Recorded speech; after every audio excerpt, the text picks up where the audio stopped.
fine. Previously, we have studied about Pisiales.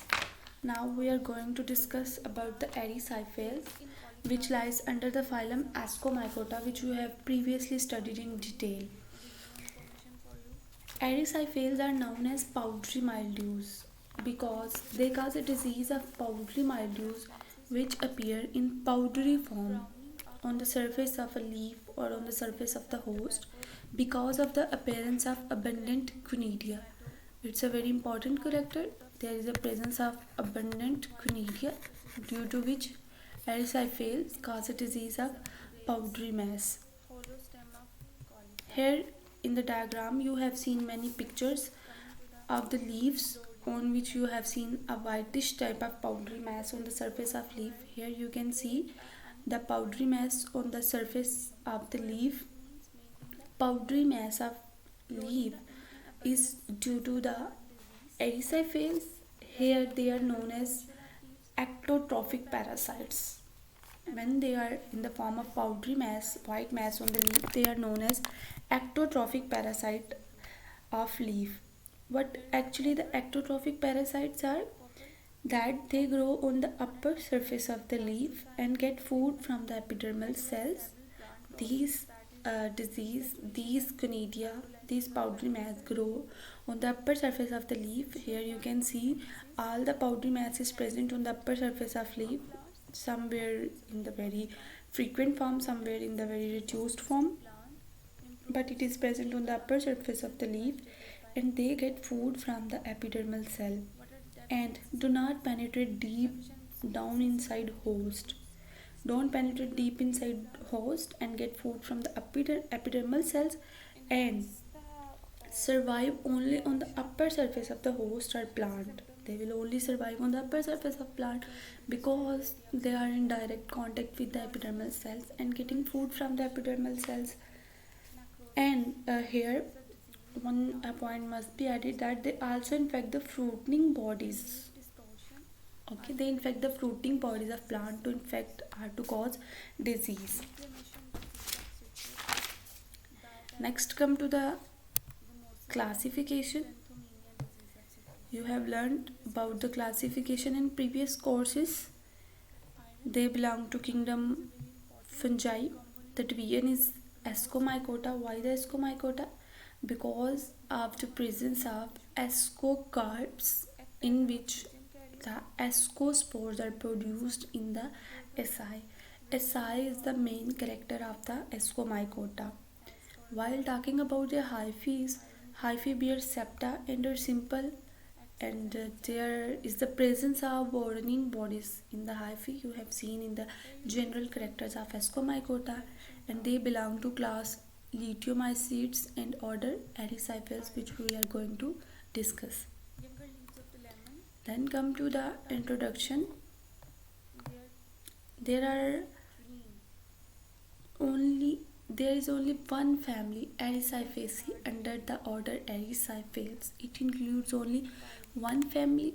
While talking about the genera, there are almost about 30 genera up till now.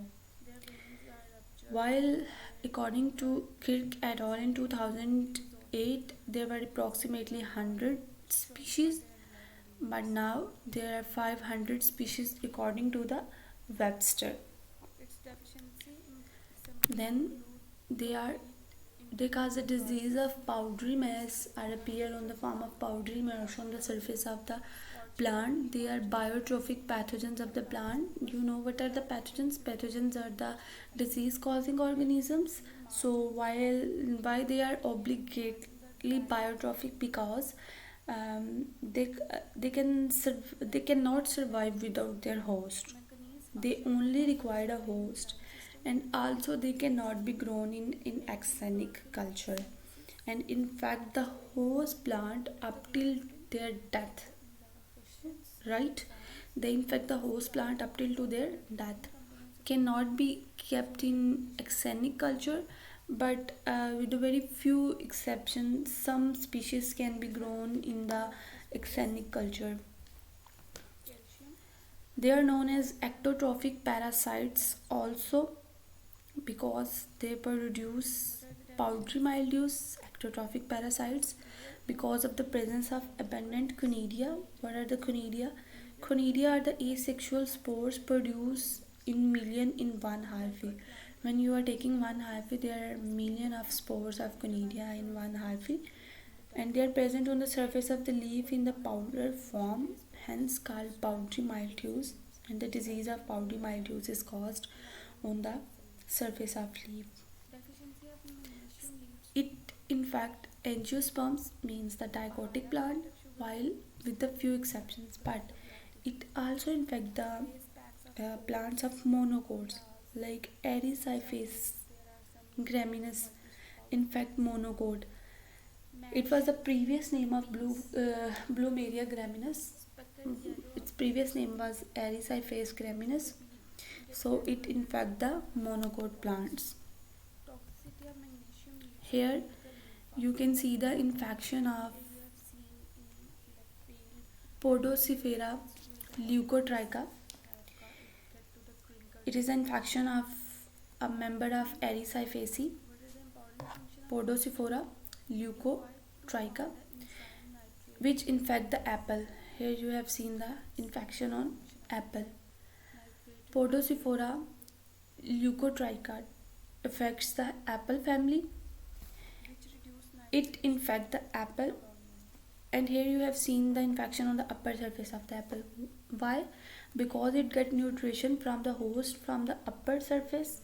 Because why upper surface? Because upper surface is protective covering of the plant.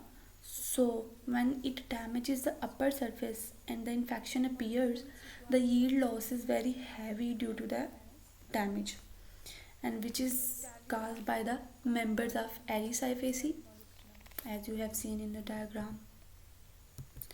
Then coming to the next picture, here you have seen Pseudophila mors uvi. Here you have seen in the picture very interesting berries which look like very tasty. Gooseberry mildew. It causes disease in American gooseberry mildews. These berries are edible, and you have seen a very whitish powdery mass on the surface of the berries. These are edible berries. In the picture you have seen the infection, and the infection is on the young gooseberries. Then come to the Erysiphus nicator, powdery mildews of grapes. These are the young grapes. In the picture you have seen mass of powder on the grapes which are unripened and in fact the upper surface, right? These are the unripened grapes and are infected, while their upper surface is infected in the powder form. And here is also a disadvantage: when it gets infected by the mass of conidia or powdery mildews, there are number of chances are abundant chances to infect bacteria and viruses to these plants. Then the next infection is by the same species, Erysiphinacator, which is the powdery mildews of grapes. That was on the infection on young grapes, while in the picture here are some patches caused by the same organism, Erysiphus nicator, patches of powdery mildews on the leaf of the grape. Here you have seen the leaf of the grape, so here are some patches on the leaf of grape by the same species. Then come to the next diagram. Next infection is on the oak leaves, which is caused by the Erysiphus elphintoides. Here the infection is on the upper surface of the leaf in the form of powdery mass you have seen on the leaf. This infection is not very dangerous, but the infection is almost infection, so it infect the leaves, so the growth of the leaves is affected basically. Then talking about the vegetative plant body or mycelium. When we are talking about the vegetative mycelium is septate. Since it belongs to Ascomycota, it has septate hyphae. We know that, which have cross walls. That is a very clear point. That is, they were termed as acinocytic. Then mycelium is uninucleate. What means the uninucleate? Uninucleate means between each two septa there is one nucleus. Okay, and they don't penetrate the host tissue. Some of its member penetrate the host tissue, but some of its member don't penetrate the host tissue. For example, Phylactinia is a species, is a genus which get deep inside the host tissue, and these uninucleate nucleus are haploid, confined to the leaf surface. Leaf surface means they are restricted to the upper surface of the plant and are not penetrating deep inside. I have told you earlier that Phylactina get deep inside the host tissue, and they are limited to the epidermal cells because the upper layer is a protective layer and they get nutrients from the upper surface, and when they are limited to the upper epidermal cells they are called obligate ectotrophic parasites. They penetrate in the host tissue by means of apersoria. You have previously studied about the apersoria. Apersoria are basically small infection packs which helps to penetrate inside host, and when they get penetrate inside the host they develop the hastoria. Hastoria are small specialized structure, are bodies which are produced to get food from the host cell. Conidia are hydrated so they can grow on less humid environment.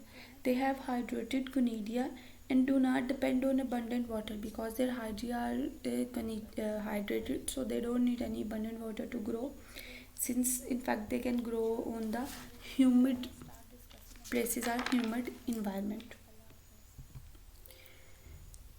Okay, fine. Next is the clestothecial ascocarp. They produce clestothecial ascocarp which differs from uroshiels.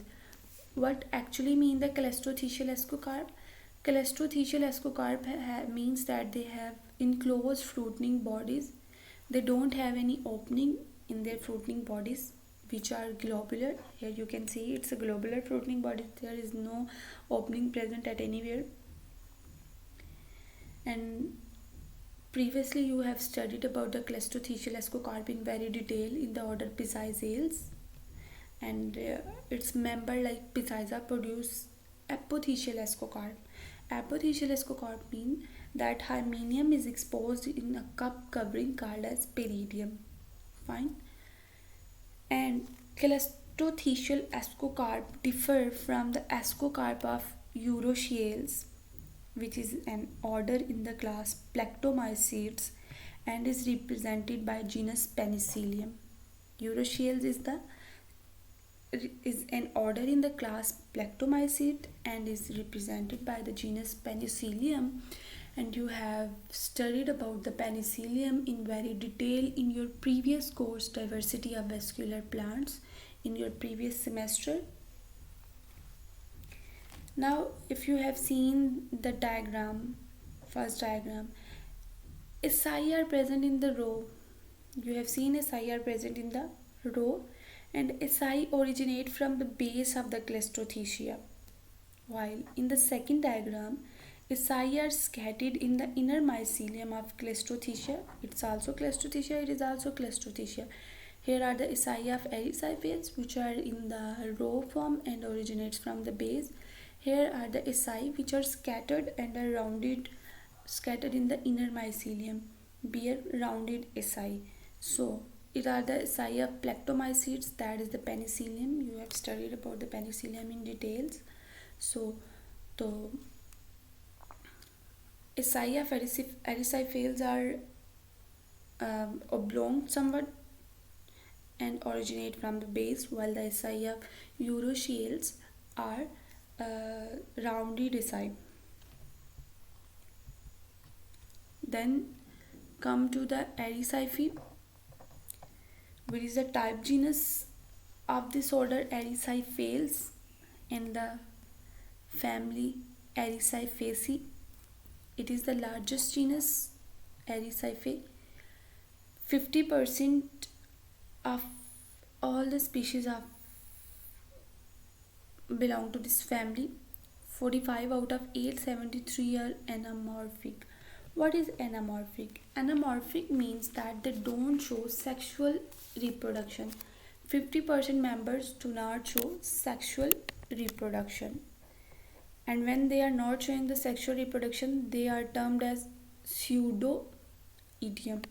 Aricyphe and pseudo-idiom means that it is the same genus which have two names, Aricyphe or pseudo-idiom. They were given the name Aricyphe or pseudo-idiom because they don't show any sexual reproduction, while Aricyphe is peleomorphic. Anamorphic are those which don't exhibit the sexual reproduction, while peleomorphic are those which exhibit the sexual reproduction. They are ectotrophic parasites of angiosperm causing powdery mildews. It means that they infect the plant and infect the outer surface of plant to produce conidia. Here is an other infection, Aricyphe bidae. Here is the author citation, the author which have discovered it. It infects the sugar beet plant. And here you can see the powdery mass of conidia on the upper surface of the sugar beet plant.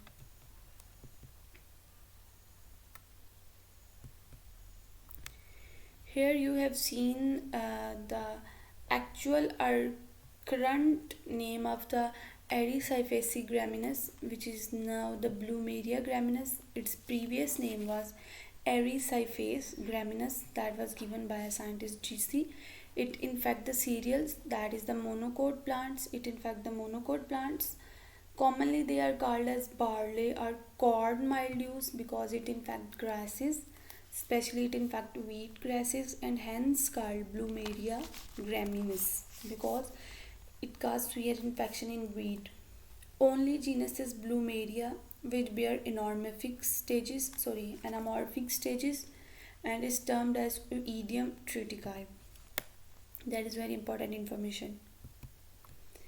Here in the screenshot which is taken from the public database Index Fungorum, you can see the previous name of Plumeria graminis was Aricyphaceae graminis, which was discovered by scientist GC in 1815, which later on converted into Plumeria graminis by another scientist in 1975.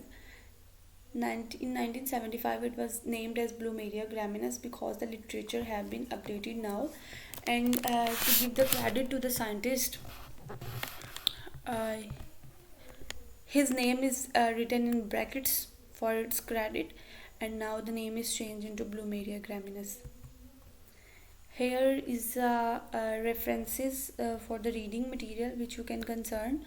The reading material is taken from the Introductory Mycology by Alexopoulos and the Introduction to Fungi by Webster, which you people are studying now. And here you can study from the botany for degree student, and the book name is Fungi.